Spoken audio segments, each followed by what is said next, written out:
So Democrats divided over how to proceed with that bipartisan infrastructure bill, $1.2 trillion on the line. A group of moderate Democrats now threatening to withhold their support for the $3.5 trillion proposal unless Speaker Pelosi immediately brings the infrastructure package to a vote. I want to bring in Republican Senator Rob Portman out of Ohio, back home in Cincinnati. And Senator, thank you for your time. Good morning to you. You helped craft it. 19 Republicans got on board and voted yes with you. The New York Times gave all the credit to Joe Biden.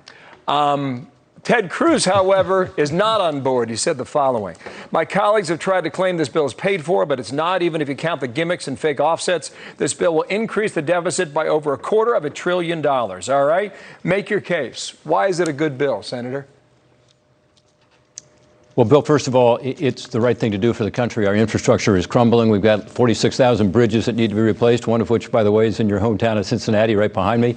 Also, it's true that, this is a bipartisan effort, so that's good for the country right now, too. So there's a definite need for us to replace infrastructure and improve infrastructure, and people get that. About 86% of the American people think we ought to be doing that.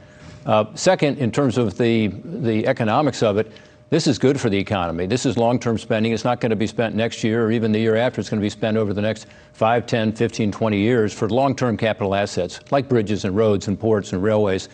Also broadband infrastructure. So this is counter-inflationary as opposed to some of the spending that President Biden has been pushing out there and Democrats, which is social program spending. This is long-term spending in infrastructure. It's something that every president in modern times has strongly supported, and all of them have proposed doing it, and we've never been able to get it done. In fact, Donald Trump proposed $1.5 trillion in an infrastructure package. Sometimes he talked about even more than that.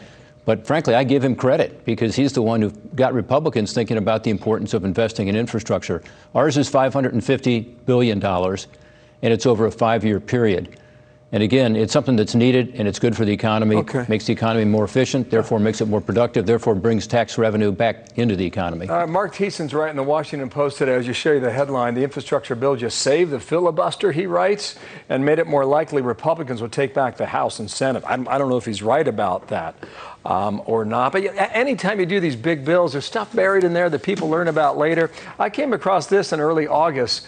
It includes a $250 million program for invasive plant removal on major highways across the U.S. I don't know if that's in there or not, but it seems to me like that's a local issue and not a federal issue. That to the side. Moderate Democrats are pushing Speaker Pelosi to vote on this thing now. How do you game out $1.2 trillion over here and the potential for another $3.5 trillion bill voted on behalf of just Democrats? How do you see that working, if at all? Yeah. Well, first of all, Bill, I think Mark Thiessen is right. He's a conservative columnist who wrote this morning in the Washington Post that this bipartisan effort shows that you can get things done on a bipartisan basis.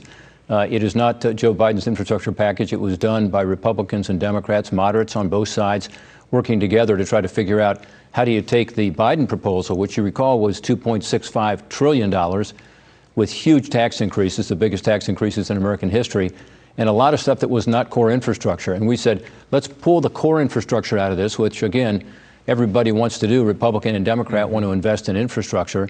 And that ended up being about $550 billion out of the $2.65 trillion. And we said, second, let's take all the tax increases out of it. So we did.